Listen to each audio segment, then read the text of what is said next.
ఈడ రెండు విషయాలు.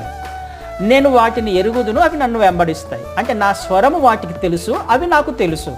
రెండు జరగాలి.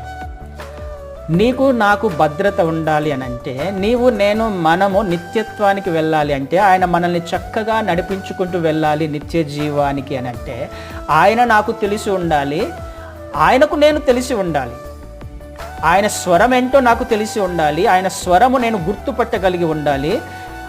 అప్పుడు ఆయన నన్ను గుర్తుపడతాడు, అప్పుడు ఆయనకు నేను తెలిసిగా ఉంటుంది. ఈ రెండు జరగాలి కదా. ఇది మనం అర్థం చేసుకోవడానికి ప్రయత్నం చేద్దాం.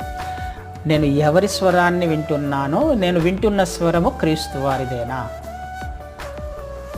ఆయనకు నేను తెలుసా? ఎలా తెలుస్తుంది? ఆయనకు నేను వెంబడిస్తున్నప్పుడే తెలుస్తుంది. ఆయన నన్ను ఎలా గుర్తుపడతాడు అని అంటే, నేను వెంబడిస్తున్నప్పుడు ఆయన నన్ను గుర్తుపడతాడు. ఆయన ఆజ్ఞ చొప్పున